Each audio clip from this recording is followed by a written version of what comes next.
नमस्कार, मी अनिकेत. अकोला बुलेटिनमध्ये आपलं स्वागत. बाळापूर शहरातील अकोला नाका ते मन नदी दरम्यानच्या मुख्य रस्त्याच्या दुरावस्थेची UCN न्यूजनं बातमी प्रसारित केली होती. या बातमीची दखल घेत तत्काळ प्रशासनातर्फे कारवाईला सुरुवात करण्यात आली. मात्र रस्त्याचे डांबरीकरण करण्यात यावं अशी मागणी आता नागरिक करत आहेत. बाळापूर शहरातील अकोला नाका ते मान नदीपर्यंतच्या मुख्य मार्गावरून प्रवास करताना वाहन चालक, शाळकरी मुलं आणि नागरिकांना मोठ्या अडचणींचा सामना करावा लागत होता. UCN न्यूजनं रस्त्यावरील खोल खड्ड्यांच्या समस्येकडे लक्ष वेधलं. ही बातमी UCN न्यूजवर प्रसारित झाल्यानंतर प्रशासनानं तातडीनं गंभीरतेनं दखल घेत खड्डे भरण्याचं काम सुरू केलं. मात्र यावेळी देखील विभागानं केवळ खडी टाकून खड्डे भरण्याचा प्रयत्न केला.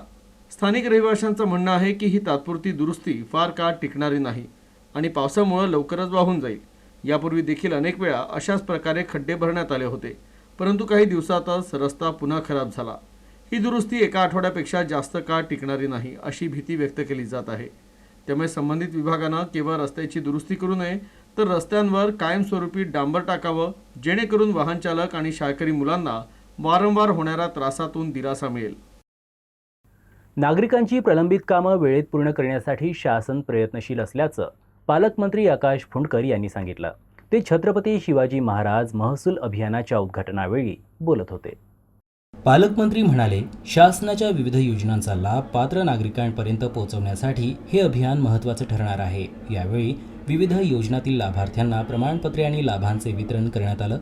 महसूल विभागाच्या माध्यमातून फेरफार, 7/12 दुरुस्ती, जात, रहिवासी प्रमाणपत्र, घरपट्टे यासारख्या सेवा एकाच ठिकाणी उपलब्ध करून देण्यात येत आहेत. नागरिकांची प्रलंबित कामे जलद गतीनं निकाली काढण्यावर यावेळी भर दिला जातोय असं सांगण्यात येत आहे. अकोला जिल्ह्यातील बाळापूरमध्ये वीज वितरण विभागाचा निष्काळजीपणा एक मुक्या प्राण्यासाठी जीवघेणा ठरला. जिवंत विजेच्या खांबाला धडक बसल्यानं एका घोड्याचा जागीच मृत्यू झाला. मात्र घोड्यासोबत असलेले 2 तरुण थोडक्यात बचावले. या घटनेमुळे स्थानिकांमध्ये तीव्र संताप निर्माण झाला असून वीज वितरण विभागावर कारवाई करण्याची मागणी होत आहे. बाळापूर शहरातील गाझीपुरा घरकुल परिसरात एक भीषण अपघात घडला. घोड्याला घेऊन जाणाऱ्या 2 तरुणांना खांबाचा धक्का लागून विजेचा झटका लागला. यात घोड्याचा जागीच मृत्यू झाला. मात्र ते 2 तरुण खाली पडल्यानं थोडक्यात बचावले. प्रत्यक्षदर्शीनुसार घोडा खांबाजवळ येताच त्याला विजेच्या प्रवाहाचा धक्का बसला.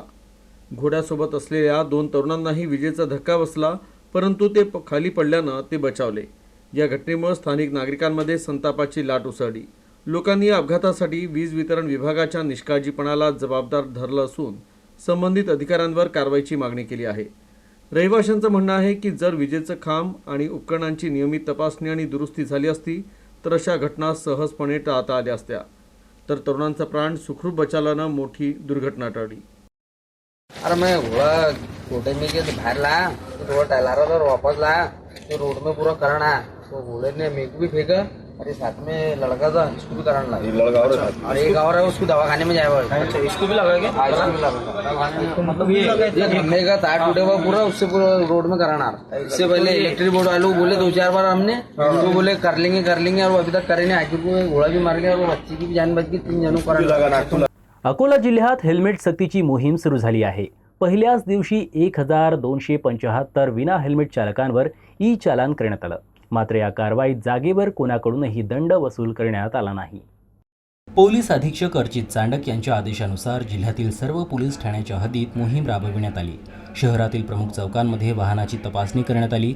रस्ते अपघातात डोक्याला होणारी दुखापत टाळण्यासाठी हेल्मेटचा वापर आवश्यक असल्याचं पोलिसांनी सांगितलं. चालकांसह मागील प्रवाशांनीही हेल्मेट वापरण्याचं आवाहन यावेळी पोलिसांतर्फे करण्यात आलं आहे. ज्यामुळे आता अकोल्यात देखील हेल्मेट संदर्भात जनजागृती मोठ्या प्रमाणावर होताना दिसत आहे. जनतेला, अकोला शहरातील आणि अकोला जिल्ह्यातील जनतेला आमचं एवढंच आव्हान असेल की हेल्मेटला सक्ती मानू नका. ते आपल्या जीवाशीच आणि आपल्या जीविताशी स्वतः खेळ करू नका. हेल्मेट जास्त महाग येत नाही. सगळ्यांनी तो घ्यावा आणि आपल्या सुरक्षेची, आपल्या परिवाराची काळजी घ्यावी आणि आपला जीव हा देखील आपण वाचवावा. एवढंच आमचं आव्हान असेल. आणि जर आपल्याकडे हेल्मेट नसेल तर कारवाईला सामोरं आपल्याला नक्की जावं लागेल. मतदार याद्यांच्या विशेष सखोल पुनरीक्षणात अकोला जिल्ह्यानं राज्यात उल्लेखनीय प्रगती केली आहे. आतापर्यंत 96.18% फॉर्मचे वितरण पूर्ण झाले आहे, तर 62.26% फॉर्मचे डिजिटायझेशन करण्यात आले आहे. जिल्ह्यातील 1471 BLO या मोहिमेत कार्यरत आहेत. जिल्हाधिकारी वर्षा मीना यांच्या मार्गदर्शनाखाली हे काम सुरू आहे. जिल्हाधिकारी आणि उपजिल्हाधिकाऱ्यांनी विविध मतदान केंद्रांना भेटी देत यावेळी कामाचा आढावा घेतला. फॉर्म वितरणाचे काम अंतिम टप्प्यात आहे. या कामगिरीमुळे अकोला जिल्ह्यानं राज्यातील पहिल्या 5 जिल्ह्यांमध्ये स्थान मिळवलं आहे. मूर्तिजापूर, अकोट, बाळापूर, अकोला पश्चिम आणि अकोला पूर्व मतदारसंघातही चांगली प्रगती झाल्याचं सांगण्यात येत आहे. लोकशाहीर अण्णाभाऊ साठे यांच्या जयंतीच्या पूर्वसंध्येला मूर्तिजापुरात चौकाच्या नामफलकावरून वाद निर्माण झाला. फलक लावण्यास विरोध झाल्यानंतर मातंग समाजाच्या नागरिकांनी ठिय्या आंदोलन करत घोषणाबाजी केली. पोलिसांच्या हस्तक्षेपामुळे पुढील अनुचित प्रकार देखील टळला. मिळालेल्या माहितीनुसार श्रीमती लक्ष्मीबाई देशमुख उपजिल्हा सामान्य रुग्णालयाजवळील मुख्य चौकाला साहित्यरत्न अण्णाभाऊ साठे चौक असे नाव देण्याचा नगर परिषदेचा ठराव मंजूर झाल्याचा दावा करण्यात आला. जयंतीच्या पूर्वसंध्येला नगरसेविका प्रज्ञा वानखडे आणि उपनगराध्यक्ष रोहित अवलवार यांच्या पुढाकाराने नामफलक लावण्याचे काम सुरू होते. त्यावेळी एका भाजप आणि एका उद्धव सेना कार्यकर्त्यानं विरोध केला. त्यानंतर मातंग समाजातील नागरिकांनी घटनास्थळी ठिय्या आंदोलन करत घोषणाबाजी केली. काही वेळातच मोठ्या संख्येनं समाजबांधव जमल्यानं तणावाचं वातावरण निर्माण झालं. वृत्तांकनासाठी आलेल्या पत्रकारांना चित्रीकरणास मज्जाव करण्यात आल्यानं काही काळ गोंधळ झाला. माहिती मिळताच पोलिसांनी घटनास्थळी धाव घेत दोन्ही बाजूंची समजूत काढली. तसेच काही काळ अतिरिक्त पोलीस बंदोबस्त तैनात करण्यात आला होता. साहित्य सम्राट डॉक्टर अण्णाभाऊ यांचा पुतळा इथं होता. आता जेव्हा ठराव मंजूर झाला नगरपालिकेतर्फे, तर आता हे जे बॅनर आहे हे नगरपालिकेतर्फे मिळालं. आमचं आहे काय? हे नगरपालिकेचं आहे. तुमचा ठराव मंजूर झाल्यावर आमचं बॅनर कशाला काढून राहिले तुम्ही? आम्ही तुमचं काय केलं? काय केलं? काय केलं? दरवेळेस आम्ही तेच करतो. अरे आम्ही काही हाव नाही काय? आम्ही काय किडे माकोळ्या बघतो? आम्हाला कचऱ्यात फेकू राहिले तुम्ही. कचऱ्यात फेकू राहिले का बरं फेकता? का बरं विटंबना करता तुम्ही दरवर्षी? आता उद्या आमची जयंती आहे, का बरं तुम्ही असे करता? लोकशाहीर अण्णाभाऊ साठे यांच्या जयंतीनिमित्त शहरात भव्य मिरवणूक काढण्यात आली. मोठ्या संख्येनं समाज बांधव आणि पदाधिकारी यावेळी यात सहभागी झाले. ही मिरवणूक गांधी मार्ग, महापालिका चौक, बसस्थानक चौक, टॉवर चौक, अग्रसेन चौक मार्गे रेल्वे स्टेशन परिसरातील अण्णाभाऊ साठे चौकात पोहोचली. तिथे अण्णाभाऊ साठे यांच्या प्रतिमेला हार अर्पण करून अभिवादन करण्यात आलं. यावेळी जयघोषानं परिसर दुमदुमून गेला.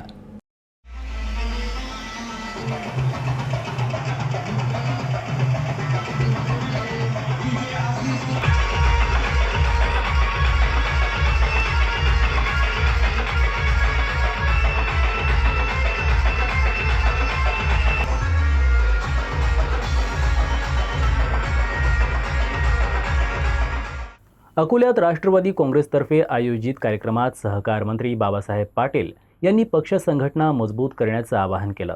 मतभेद विसरून एकजुटीनं काम करण्याचं आवाहन त्यांनी यावेळी केलं.